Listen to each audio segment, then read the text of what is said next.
One shot, one kill, one video. Savage World, one of the best games today. Welcome back, Savages. This is Tabletop Tango. I'm your host, Eric. Please like, subscribe, headshot, all those buttons. We really appreciate it. Today we're doing another build video. This is our third build video, and this is going to be the ultimate sniper.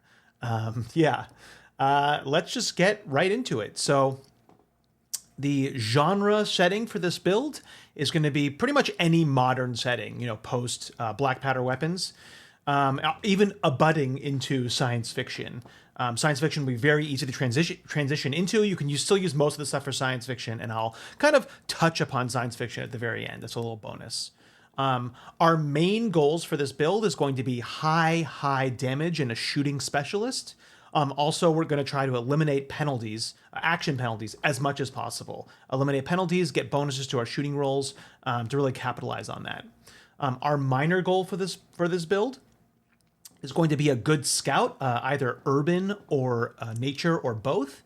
Also, we're going to be kind of the main spotter of the party. And again, you can kind of fuss with these minor goals, and we'll get into that as we're going through the build. But that's kind of the minor goal is that actually does play into the combat part of this build, which this is a combat build for sure. The main drawbacks of this build are going to be it's a glass cannon. It has low defense, both physically and mentally. You're just going to have D4 spirit. Also, you're just going to have non-existent social skills, but that can be, really play into the build anyways, and you can have fun with that.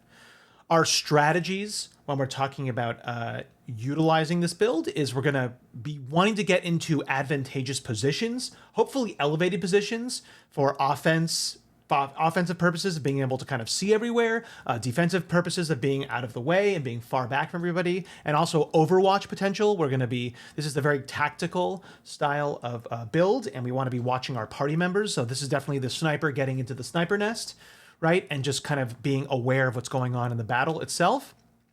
Another strategy we're going to try to use is alpha striking, which I mean is like basically getting ranged sneak attacks. I get into much more details about this in the stealth video, so please check that out.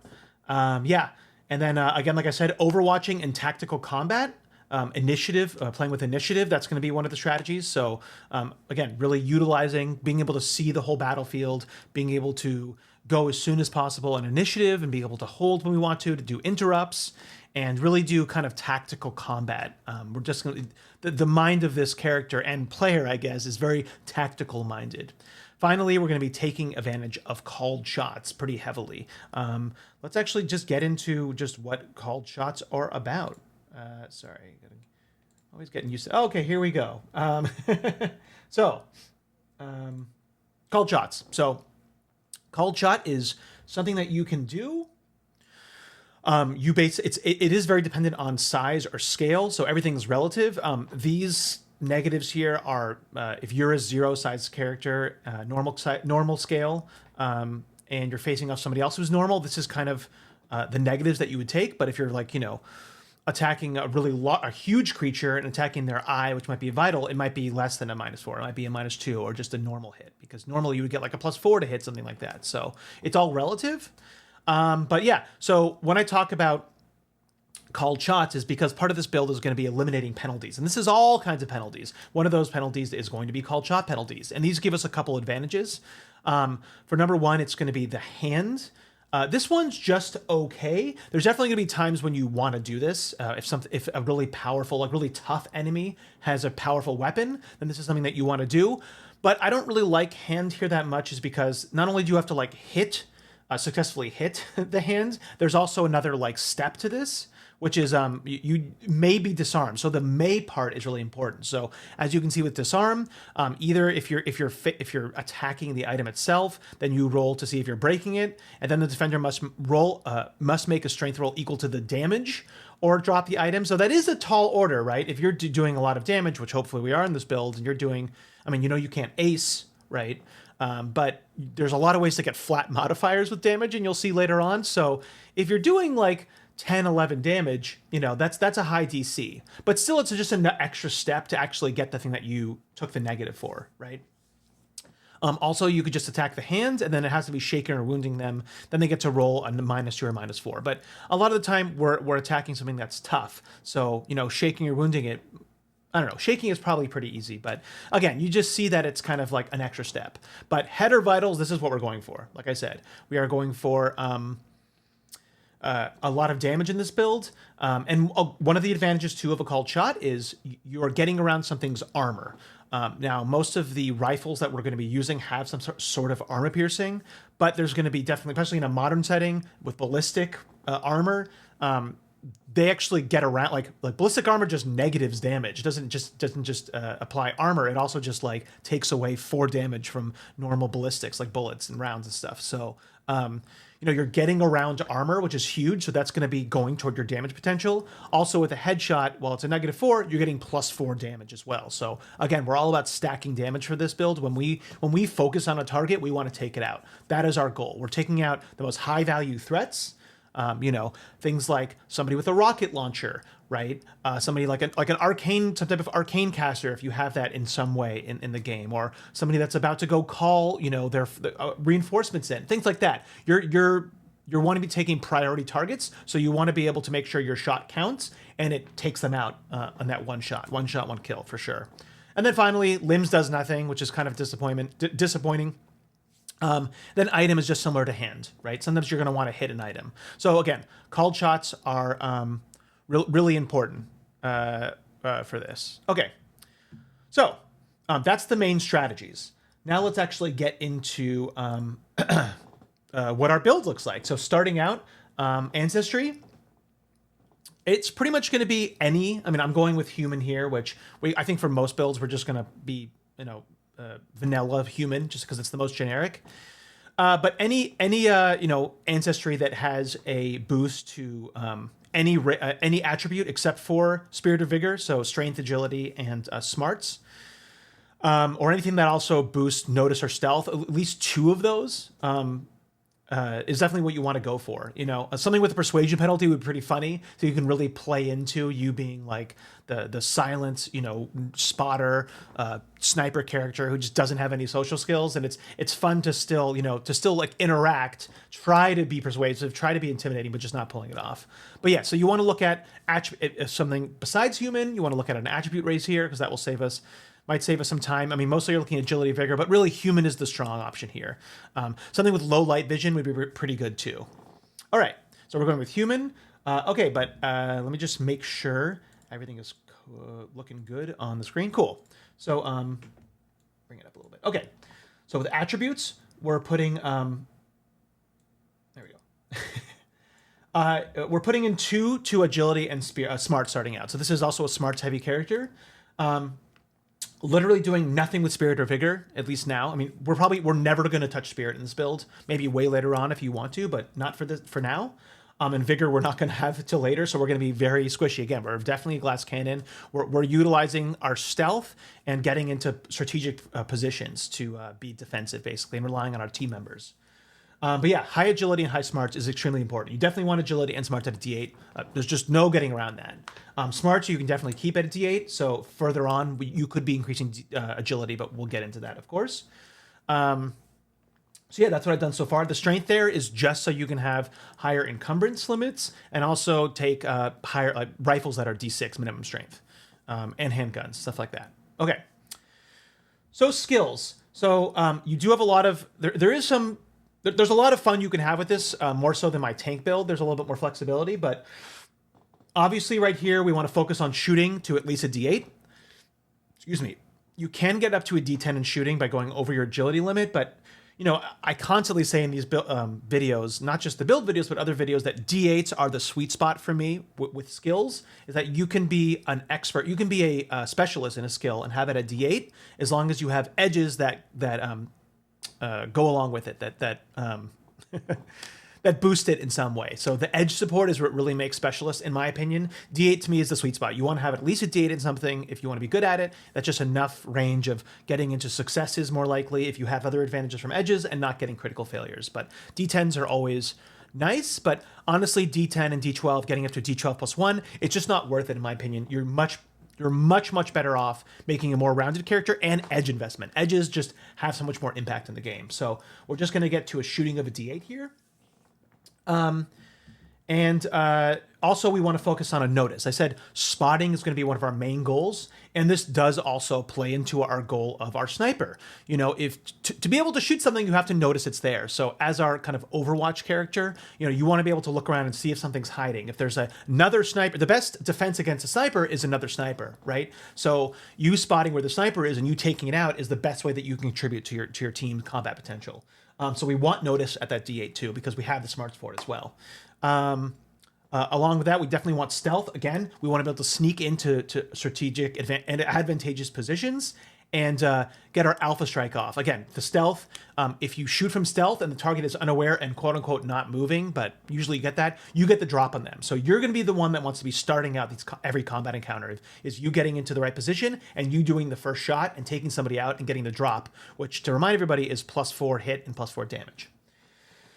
So those are the three main focus. Then we definitely want athletics. I would say athletics is pretty important, both for climbing, because we often want to get into a higher elevated position, but also for interrupting.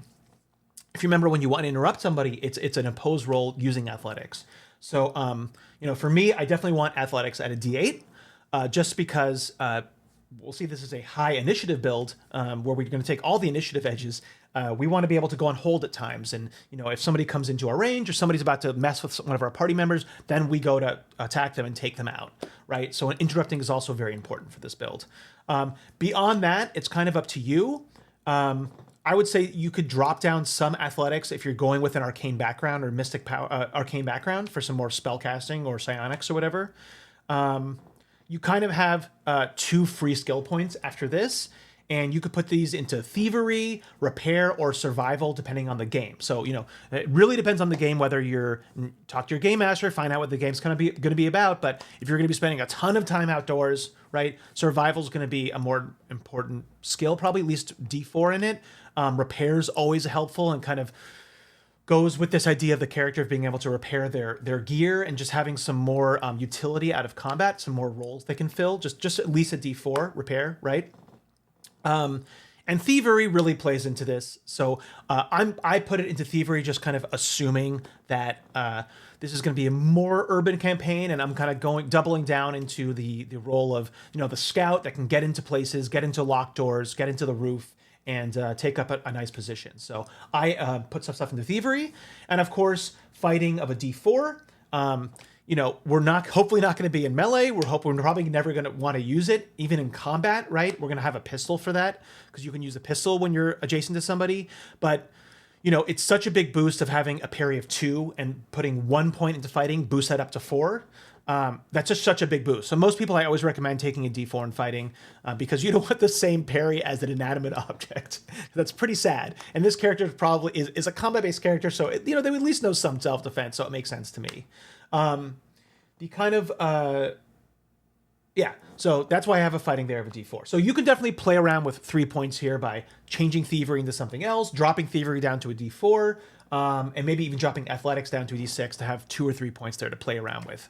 But that's where I would go. Okay, moving on from that. Our first 3 edges. So number 1 is alertness. This is the background edge, so while you can take this later, it just makes sense to take it right away. And like I said, I like having my most of my core concept as possible, but most of the flavor of my concept possible at character creation when I'm done. Now, you're not going to be the best shooter yet, because with so many martial builds, seasoned is when this opens up, and especially true for ranged martial builds. I mean, it just seasoned is when you go full hog on all the ranged edges. So here we're just kind of rounding out our other roles. So alertness getting a +2 on notice rolls is a fantastic, right? A D8 with a +2 in notice, you're going to be making these notice rolls 90% of the time over other people. It's just great. So definitely take alertness right away and cement your role as the number 1 kind of sensory spotter person.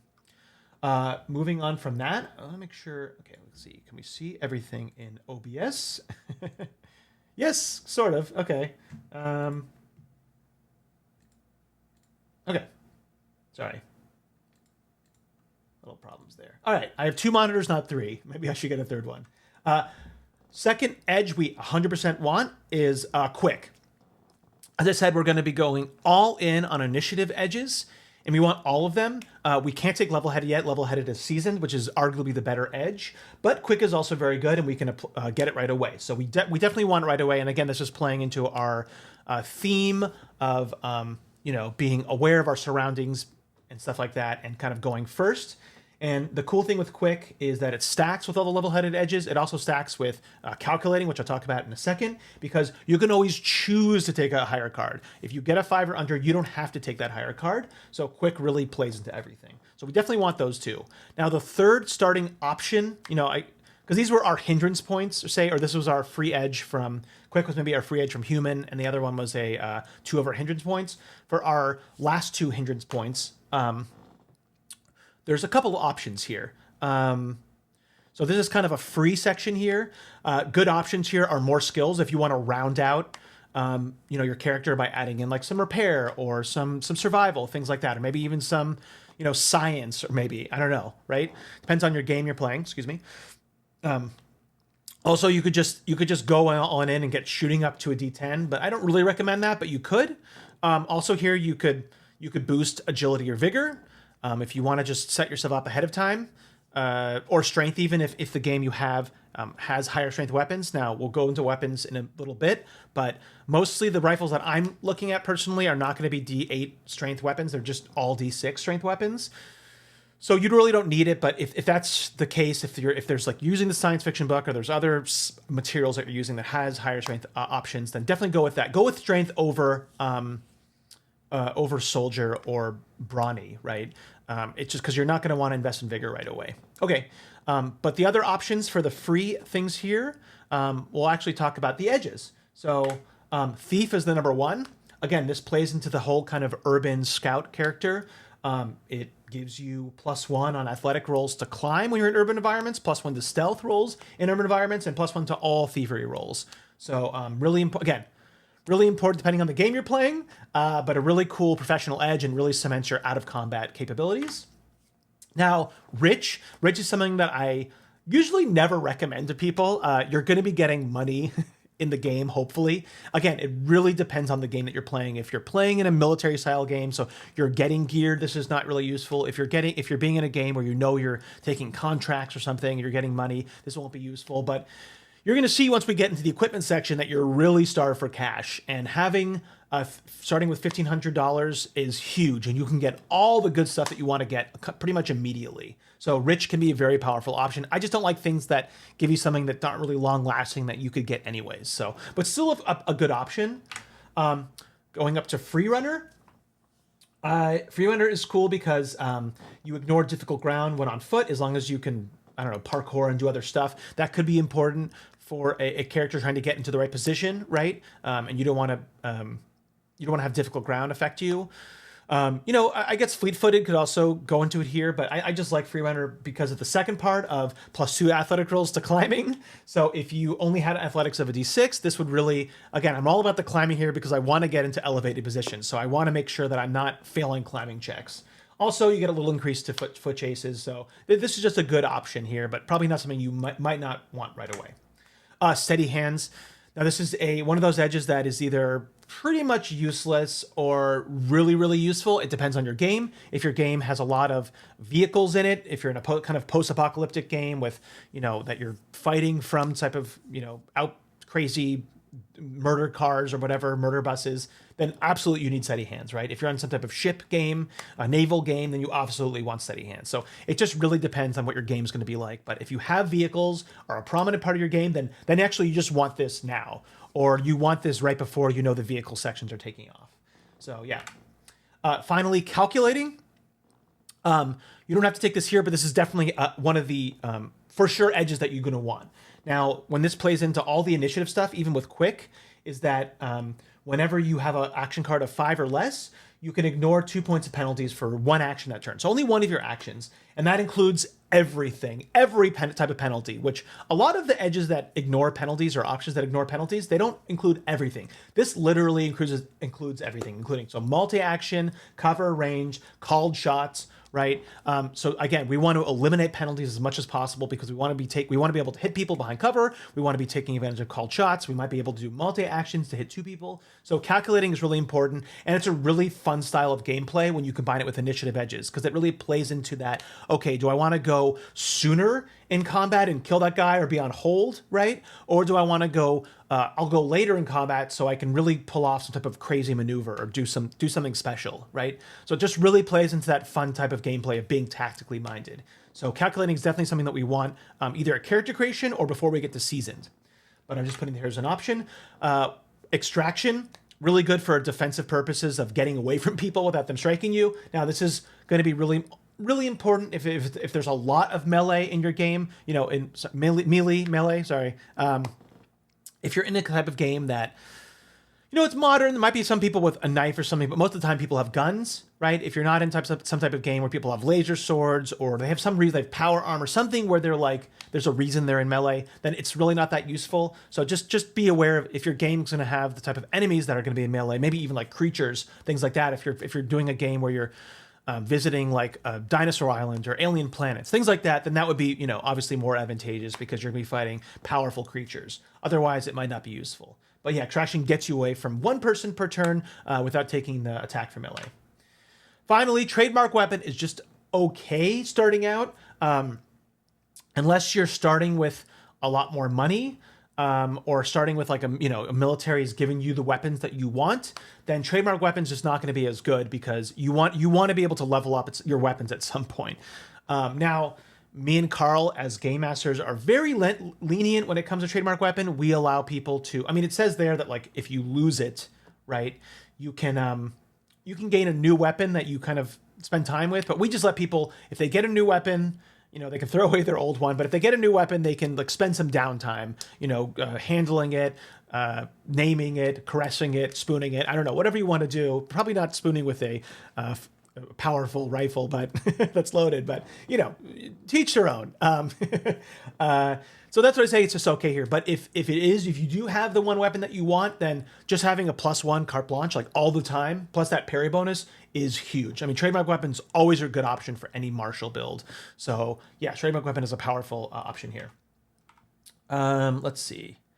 And then finally, assassin. Assassin's just okay here. I mean, the +2 to damage rolls when the foe is vulnerable or have the drop, right? That can help for sure. The reason why I don't totally like it is that you see it needs a fighting of a d6. So you kind of would have to invest more of your skills into fighting, which is okay. It's certainly fine. You're increasing your parry, but I just want to have a more rounded character for other utility skills more than, I'm trying to squeeze as much as I can out with this character because we have so many edges that we want. So that's just okay. Mostly the vulnerable part is if you have somebody in your party who likes to do tests, then that's good. But with the drop, if you're doing the alpha strikes, if you find yourself the one getting the first shot off, then getting that +2 damage is good. But it just, you think for a high damage build, you would absolutely want this. I just think it's okay here. Okay. Moving on. So what have I chosen? I have chosen Thief because, again, it's a free option here, but I just wanted to start the game. Also, besides being the really high notice guy spotter, I also want to be the Thief character. I want to be able to sneak in urban environments and climb and lockpick doors when I need to. So I'm just starting with Thief. Now let's talk about our gear. So the most important gear is obviously rifles. Make sure all these things were in. Okay. Move this up. Okay. So starting with rifles, as you can see, most of them are D6 at least. But we want to start with the biggest, baddest gun that we can get. So when we look at these, right, for our money, we only have $500 unless we took rich. So you would think that the hunting rifle might be the best. It's not. So first of all, Snapfire, just when you see Snapfire being listed, it's a very limiting option. So Snapfire is certain weapons that are heavy. They say it fired from the hip rather than using their sight, scope, bipod, or tripod. If a character moves in the round, he fires a Snapfire weapon, he takes a -2 to shooting penalties. So we don't want that. I mean, obviously it's fine. We're trying to mostly stay at one spot, so it's not horrible for a sniper character, but I definitely prefer something that doesn't have it, right?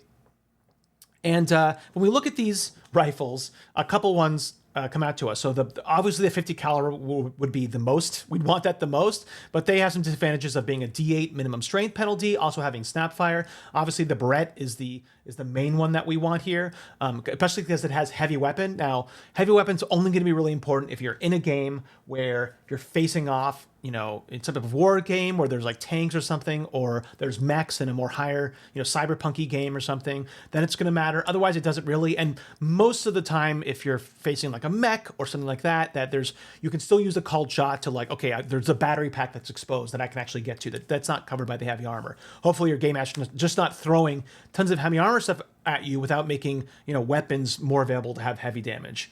That's just kind of the give and take there. So we're probably not going to go for it. We look at the rest of our options. We do see that the hunting rifle and the M1 Garand, it's really funny to me here that the balancing is so off on this that a World War II weapon, that is a military rifle, but still is just not as good as the 308 rifle in any way. We can see that the M1 Garand doesn't have the Sapphire penalty, but the hunting rifle does. They have the same exact range, the same damage, same AP. The M1 Garand has more shots. They have the same minimum strength. The only disadvantage is it's 2 more pounds, but it's also $50 cheaper. So the M1 Garand takes it, honestly, as one of the best starter rifles for a sniper character, hands down. It is the best one. Spencer Carbine's okay, but we're kind of being limited there on the range a little bit. But as you'll see ahead of time, the best sniper rifles, in my opinion, unless you need something with extreme range or heavy weapon, is assault rifles. Now, we don't care about the rate of fire. What we care about is 3-round burst, and I'll talk about that later. But 3-round burst is absolutely... do I have that loaded up? Yeah, I do. Okay, so we'll talk about it now. But 3-round burst is something that's what you want from these sniper rifles. They also do really good damage. As you can see, they have the same range. They have the same AP, but they have a way bigger magazine of 30, right? And they do the same damage. You're mostly just there for the 3-round burst and for the higher magazine. Yeah. So what is 3-round burst? So 3-round burst is when you treat it as a rate of fire 1. So you're not using the rate of fire 3, just normal rate of fire 1, but you're firing 3 bullets and you get a +1 to shooting and damage. Which again is we want to have the biggest bonus to our shooting roll as possible as far as static to hit, and the biggest damage plus static bonus to damage as well. So 3-round burst is awesome. So if you have the money, absolutely just get an AUG, right away. That's what you want. That's your main one. Now, finally, I think just to talk a little bit about the accessories, the weapon accessories. So we have 3 of them. Bipod, tripod doesn't really help us there. We're not really worried about recall or minimum strength penalties. It's really the rifle scope or the laser red dot sight. Now, the rifle scope, in my opinion, is mostly not worth it. It just cancels 2 additional points of penalties when aiming. I guess we should talk about aiming because that is an important part of the strategy here. So when you want to aim, you spend your entire turn and you have to say, this target I'm aiming at, right? It can't just be like, I'm aiming at somebody that's going to come through the door, or I'm aiming for the next turn. This is at least raw. I'm just going to aim this round and the next turn I get a bonus. You have to specify the target. Now, me and Carl, again, as Game Masters, we're lenient in that way, and we just allow you to aim for your turn and then you get the bonus the next turn because you're giving up your entire turn for this. But yeah, what does it give you? You ignore 4 points of penalties, whether they're specific to range, cover, call shot, scale, or speed. Or, this is really important, or you add +2 to the roll, and it has to be on the first action, or you lose the bonus, right? You can't just like wait another turn, go on hold or something, and then you'll lose it the next turn. And you have to be completely stationary, so there's also problems with like if somebody attacked you, you got shaken, or things like that, right? It's a very risky maneuver to give up your whole turn for. +2 on the hit is good, -4, ignoring 4 points of penalties is good, but I hardly ever see people aim, especially when you do it raw. So yeah, it's just not a good option most of the time. And as you see, the rifle scope cancels 2 additional points of penalties when aiming. So what that means is that, at this point, because we have so many bonuses you'll see for the build anyways, we don't most of the time need that extra 2 points of penalties. I mean, sometimes it might be useful. The thing that sucks about it is that doesn't stack with if you chose the +2 option from aiming, and then you also were able to ignore 2 additional points of penalties because of the rifle scope, that would be cool. But it's an either or thing when you choose aim. So it can only be you ignore 6 points of penalties, or you get the normal +2 on the shooting attack. So that's why I just don't think the rifle scope is that good. Personally, I would have liked to see them be like, you increase your ranges by 2 and 4 and 8. That's how I would, that's kind of how I often rule it, honestly, with rifle scopes. Just increases your range of rifles. So that's what I would do. But as it goes raw, it's just not that good. Then we look at the laser red dot sight. It is amazing. +1 on shooting at short and medium range is awesome for only $150 and £1. I would have this on as many guns as you can, but obviously you want this on your rifle scope. And the only kind of downside here is, if you're doing an alpha strike and there's people around the target, then having a red dot sight in them might give them a chance to like react. It's up to your game master. So that's just because the person next to them could see the red dot. But if they're alone, then they're not gonna be able to see a red dot on themselves unless they're looking in a mirror at that point. But so yeah, it's just good all the time. And once you begin combat, they're not gonna be having any bonuses because there's a red dot sight on them. So yeah, firearm accessories, the red dot sight in particular is awesome. So going back to the rifles. So yeah, we're just going to choose the M1 Garand as our starting rifle because, that takes out most of our money, but these assault rifles, they're just too expensive to get the other stuff that we want, and we don't want to go all in on just one thing. And then we definitely want a sidearm because if somebody comes up to us, we can use a pistol to attack them against their parry, but it's definitely an option that we want to have. Also, it's just a good backup if our rifle gets damaged or we run out of ammo, whatever. So as you can see here, they're all pretty expensive. You just get the best one that you can get. Because of money-wise, I'm spending $300 in that. I'm going to be getting the police revolver, the 38 special, because that's pretty much all I could afford. Yeah, so as you can see here, I got the M1 Garand, the police revolver, and then I just bought some nylon rope because I can't afford armor right now, which sucks. So I just got some rope just to have a little bit of like, for my climbing stuff or whatever. And you can also buy some clothes, so you have enough money to buy clothes. But you can't get lockpicks either, so that kind of sucks. But you can jimmy locks other things, or maybe somebody would borrow them, or your GM would be nice and give them to you if you're, in that type of game. Okay, now that's it for our character creation. So let's go into Novice, getting into Advanced 1, Advanced 2, and Advanced 3. Close this. Okay, Ultimate Sniper. All right. So number 1, we want calculating unless you took it, at one of your starting ones. I didn't, but now you definitely want it. You want to start getting into that gameplay. So I'm starting with calculating. And again, just to remind everybody, calculating is you ignore those 2 points of penalties, right? Okay. Number 2 and number 3 are both free options. As I said before, all of your really cool edges are seasons and plus, and that's when your build really comes into its own as far as your combat part of your build. So yeah, so this is both kind of free options here. But for number 2 advance, there is another thing here is Deadshot. So Deadshot is something that we're going to want to have. Now, usually me and Carl absolutely hate initiative edges because you have to get a Joker. I'm sorry, I meant initiative edges like Joker edges. So, all the Joker edges, like you have to have a Joker for it to matter. Not any of your party members, you have to have a Joker. That just happens so rarely. And, unless you're doing combat all the time, you're not even in combat that much, that it's just not worth it. It's really not worth the investment. But with this build, because we're going all in on all the initiative edges, that you definitely want Deadshot. But you don't want it now. The only reason I have it here now is because later on, you're just going to have so many other good options that it's just kind of a edge tax, as it were. You're just kind of getting it out of the way right now. So, yeah, this is either a free. When I say free, just all the other things that I said before, right? For 2 and 3. But so yeah, like I said, rounding out your skills. Taking, not rich now, but taking thief if you didn't take it, taking free runner, steady hands, extraction, trademark weapon, maybe assassin if you had the fighting, all that stuff, or an arcane background. Like I said, that's another option we'll talk about at the end. Those are all the free options.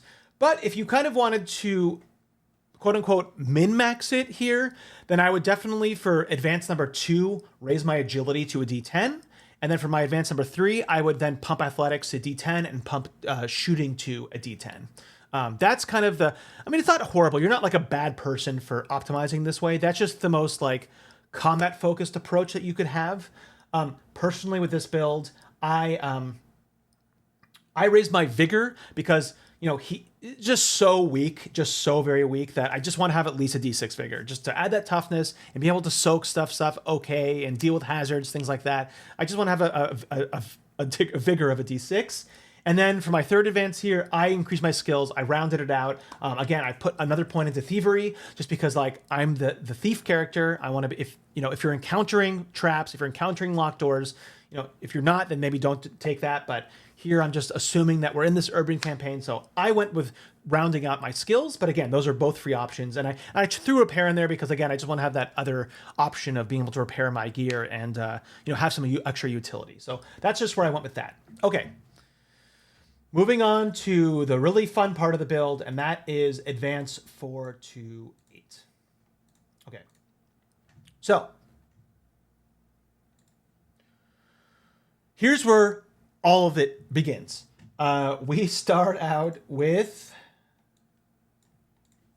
Oh yeah, I forgot to say, so Deadshot, what it does is that when you get a Joker, you double your damage, right? So it can be huge. But anyways, okay. Marksman. This is definitely the first one we want, I think. You can make an argument that the 5th advance could be first, but we really want Marksman right away. What does that get you? It's on your first turn, if you don't move, and you fire... This is only in your first action. You can fire a rate of fire higher one on your second action if you have an assault rifle, but on your first action, if you don't move and you just use rate of fire 1, then you get a +1 to shooting, or you ignore 2 points of penalties, which is called shots, cover, range, scale, or speed. This is lesser version of aim. So this, like I said, aim is usually not worth it. This is absolutely worth it. And because we're a sniper character, we're going with this over rapid shot or using rate of fire stuff, right? We're just interested in doing the one shot, one kill approach, or doing called shots, or hitting people behind cover that are well protected. So marksman's absolutely really, really important. You want it immediately as you can get it. Okay. The next advance that we want for advance number 5 is level-headed. So here's where we're getting again into the initiative. When you roll for initiative, when you get dealt cards, you get 2 cards and you can decide which one you want to keep. That's really important. So when it combines with quick, basically, if we go all the way back to quick, here we go. So when you combine it with level-headed, so you first draw the 2 cards, and then you choose which card to take. If that card was a 5, then you can then get a reroll on that, or another new card. So you get your 2 cards from level-headed, and then you can decide which card to take, and if it's a 5 or lower, then quick activates. Okay. There we go. So again, here we're really getting into, for number 1, I said, we want to be at the top of the initiative order, so we can attack somebody before they attack our party members, or we can go on hold if we need to. Also, we're definitely, if you can see here, we're trying to get that Joker. We're fishing for Jokers. It's like crit fishing, but this is Joker fishing, basically. And we have the strategy of, if we didn't want to go first, we can then go later. We can go 5 or less and get our calculating bonus, right? So level-headed is the next one. Okay, double tap. This is huge. So double tap, which used to be an option in Savage Worlds before this, now it's basically what 3-round burst is. Right? It counts the rate of fire 1, and you fire 2 shots without needing to manually reload. So all of the M1 Garand can do that, and of course assault rifles can do that, right? So basically you spend 2 bullets, and you get +1 to hit and damage. And the really awesome thing about this is that while it doesn't combine with rapid fire, it combines with a 3-round burst weapon. So when we have our assault rifle that has it, when we have our AUG, we use 6 bullets, but we get a +2 to hit and +2 to damage. That's huge, right? And a 30-round magazine, we're still getting 4 shots off, right? Or 5 shots off, 5 3-round burst double taps. I think I did my math right. Don't at me in the comments if I got them wrong. That is humongous. +2 to hit and +2 to damage is huge. And that's why it's so good. And the awesome thing about this is that while it doesn't combine with rapid fire, it absolutely counts with marksman. Marksman, as you can see, the only stipulation was that you don't move, And you fire no more than a rate of fire 1 as your first action. It doesn't mention anything about double shotting or 3-round burst. And remember, those count as a rate of fire 1. So those stack, which is just awesome. So now this is where we're really, doubling down on everything. Finally, for advanced number 7, we want improved level-headed. Again, like I said, we want all the initiative edges. And all of these 4 are just non-negotiable. We want these as soon as possible. So now, with improved level-headed, we get 3 cards, and we have quick activating with calculating. We're hopefully getting a Joker. So this is, again, we're really doubling down on all of this. Finally, for 8, again, we only take builds up to 8 for these build videos, but for 8, this is another free one. Take Deadshot if you didn't take it before. So it's free only if you hadn't taken Deadshot, but now we want Deadshot because we have level-headed, improved level-headed, and quick. We want Deadshot. But if you didn't, all the other things that I said before, all the other free options I said before, also No Mercy here, it's just okay, but when you do a Benny to reroll damage, but if you rolled really crappily, again, we want to do damage, so that's what we're kind of spending Bennies on. We get a +2, and we're just stacking those damage bonuses, right? We want to be able to take out our targets, so throw No Mercy into that free pile. The free pile. Also here, you could do like Dodge is another one that I'm adding to those free options, where it subtracts 2 from ranged attacks against you, but it doesn't stack with cover. So, this really depends on how your combats have been going so far. If you found that you've needed to move positions, or there's a lot more open areas that you're in, then you absolutely do want this. It's a really good defensive edges if you're in a modern game with a lot of guns. But if you're kind of behind cover a lot of times and your party members are doing a good job of protecting you and getting out in front, then it's probably not needed as much. But yeah, so all the other kind of all the other options that I said before, and also improved extraction. Okay, so let's finalize this with talking about our gear, what kind of the gear looks like at the very end. So you can see I got my AUG as I wanted it, and I put a red dot sight on it. I bought a Desert Eagle. This is, we're veteran at this point, so we hopefully had enough money to buy this stuff. And I threw in a survival knife just for giggles. I bought a Kevlar vest. Torso armor is most important. You actually could switch this for just a helmet because you're going to try to be behind the cover. But the problem is we just don't have the weight for this because I want extra magazines. And I threw in like camouflage fatigues, lockpicks, the laser red dot sight, night vision goggles, right? A backpack. So with all of this, the weight doesn't really add up. But you could certainly, if you got rid of the backpack and other stuff, the night vision goggles, you could fit in a helmet, a Kevlar helmet as well. But this is kind of where we want our gear looking at when we're at veteran. Okay. So after this, you're just looking at continuing with all the free picks that I chose before. But I think when you get to veteran, you kind of want to round out things here, like investing in agility, maybe vigor, and then picking up more skills, either expanding upon your shooting. But again, I'm kind of just, I'm not wanting to go, get my agility up to D12, get my shooting up to D12, so I can then do D12 plus 1s. Like, we're already getting so many bonuses already that I'd rather increase my vigor, right? I'd rather increase my strength maybe if I need it. And I'd rather get more skills. I'd rather, be doubling down on maybe get some more survival, get some more repair, get some, whatever else is in your game, to get some driving, right? That might be important for the game that you're in. So this is where we're just kind of rounding out our character. Our combat potential is peak at this point, pretty much. So just as a quick, quick scribble math, this is a hyperbolic chamber, but on a normal attack, let's say that you have all your things are going for you, right? We're doing, we're behind cover, we're going for a headshot, marksman's coming into play. We're going to do a 3-round double tap with a red dot sight, and we're using hesitant. This is just like a normal during combat. Hesitant is happening, and we're in close range, right? We're getting a +3 to hit after all of that with the headshot, right? +4 with the trademark weapon. So that's easily, we can very easily with a D8 and shooting. We're definitely going to probably hit. We're probably going to get a raise, and we get +6 flat damage just from that. Right? Just from having the headshot and the 3-round double tap, which is awesome. Hopefully we're getting a raise damage as well too. If we got a Joker, with Deadshot, right? We're looking at a +5 to a +6 with trademark weapon, and we're talking about a +8 doubled to flat damage. So we're talking about 3d8 +16. That is crazy, right? Doubled. Oh, sorry. It's we're doubling that total. So yeah, 3d8 plus 16 doubled. So you're just definitely going to take out a target. And then of course, if you're if you got the drop on somebody with just doing all that normal stuff, like I said before, you're probably not getting. You're getting the +4 hit and +4 damage, so just tons of damage, right? I'm not going to get too much more into the math stuff, but that's it. Okay, so hopefully you've made it this far. I'm just going to talk about some extra options here at the end, kind of as a little bonus. But let's talk about if you did take an arcane background. We're looking at a smart space caster. So, magic if it's in the game. Probably looking at psionics if it's kind of more science fiction-y or something. Weird science can work here too. But yeah, we want a smart space one because that's where we have our attributes bought into. But for this, I'm going to say we're a psionics and we're kind of focused on being a telekinetic, right?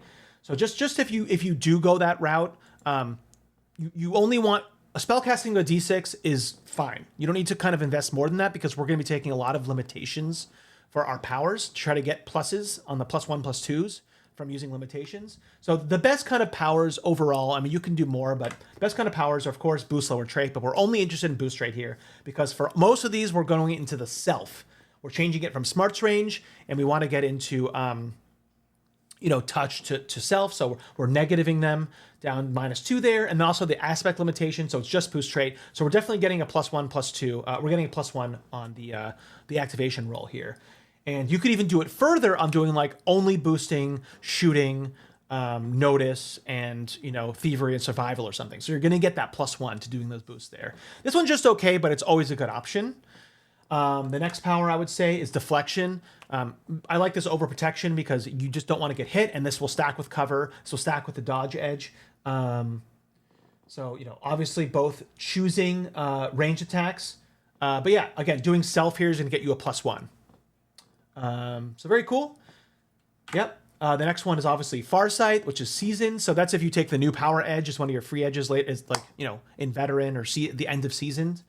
So Farsight, obviously, this plays into your role as a scout, and it increases the range of your guns. And we want self here to get, again, a +1, +2 on the activation roll. Speed. Ignore sloth. Speed is good for every single martial build, especially doing it yourself, because we want the quickness. We don't really want the pace here. We want quickness. Quickness is OP. It's one of the S tier power buffs in the game. So quickness, yeah, we want to be able to do multiple actions. That's 2 shots per round. That's per turn. That's awesome. So speed is really important. Again, and doing aspect plus self, you're getting a +1, +2 on the activation roll. Smite, this just kind of rounds out the power. Our power list here is that we want to get extra damage, and if we're doing it on assault rifle, we get it on all of our bullets, and now we're getting +2, +4 damage. Again, getting it to self, we're getting a +1 on the activation roll. Okay, now I'm skipping invisibility. Invisibility is just too expensive and too niche, but sound silence is awesome for this. And again, probably even ignoring sounds, but you could still keep sound, but I would ignore sound, just do silence, or just do it. Yeah, because we want the range still. This is not a self power. And this plays into the telekinetic kind of flavor that we're going for. Now, if you go take a look at my self video. I talk about powers in that, but basically when you do silence with the shroud modifier and selective, it is basically invisibility light, and it's much cheaper, and you're getting that bonus on the activation roll. So this is what I would choose way over invisibility, and you can get it. Notice. And I'm just, if you want to look, so silence, subtracts notice rolls to hear you, so you can stealth and get into the right position, and you can even do stuff like mobile or targeted, right? So telekinetically, you're kind of, I don't know, you're controlling air. Maybe you have an air psychic power, I don't know, but you're kind of plugging up people's hearing, right? So you can sneak into those places. So yeah. Then finally, Wall Walker. Again, for this arcane backgrounds, we're mostly looking here at like utility and self buffs. So Wall Walker here is awesome. Now that we can maybe then lower athletics, although I still like it for interrupting, but Wall Walker allows us to get into those crazy, out of the way, on top of a gargoyle or whatever it is, high places. So I love Wall Walker here. For me, I would choose probably Silence, Smite, and Wall Walker if I chose Psionics, Arcane Caster right away, and that kind of plays into the telekinetic theme. And then if I took the new Powers Edge, probably at Seasoned or higher, I would then take Deflection and Farsight. So Silence, Smite, Wall Walker, Deflection, and Farsight are, to me, like the 5 really kind of core edges. But of course, you could boost them up with like Boost Trade or one of the other ones I talked about. Excuse me. Telekinesis would be fun, but we just don't have the arcane skill for it. Okay, cool. That's the arcane background. Now, as the second bonus part of this video, we're going to talk about the science fiction companion. I'm not going to get super deep into it, the gear or any of that stuff, but I just want to shout out some of the edges that I really like. So geared up, it's like the rich edge, but better in my opinion. You get 10 times the normal starting funds because stuff in the science fiction campaign is very expensive. So you really might want this even more than the rich edge. You get 10 times, so $10,000. You can really, really get a lot of cool gear. Weapons, armor, utility items, as well as cybernetics, which can be huge. So geared up is really cool here. Quick draw.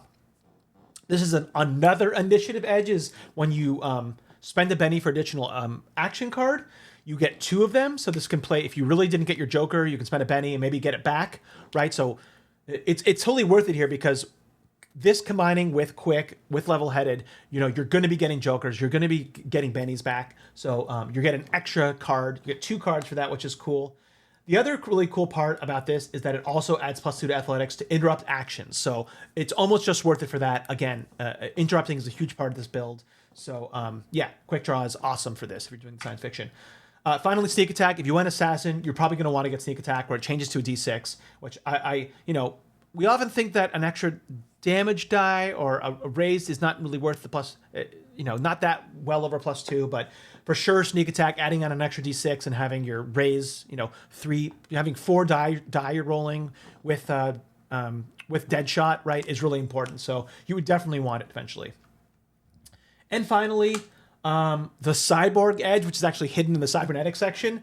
If cybernetics are a thing, then I would definitely take this because, you're going to have low vigor, you're going to have low spirit. So taking this, you get $20,000 worth of augmentation, and you have a +4 to your minimum and maximum. So right there you have, with a D4 in vigor and a D4 in spirit, your start, which is you take the half, you take the lesser, so you have 2. Now you have 6. You can take up to 6 strain. So with the $20,000, you can take a lot of cool cybernetics. Again, I'm not going to get into them, but there's targeting computers, so you get +2 on shooting. There's ways to, like wall walking, or there's just a ton of cool stuff. I'm not going to get into it. So cyborg's a really cool option, of course, but you have to get another major hindrance, which is you can find a fun one to kind of play with that. Yeah, so. Really, really cool option there. So that's the end. I hope everybody got something out of it. I hope I didn't talk too fast. I was trying to get through a lot of stuff, but please, again, like and subscribe, and have happy games. Savage World, one of the best games today. Savage World, Benny, enhance my play. Savage World, different setting in a day.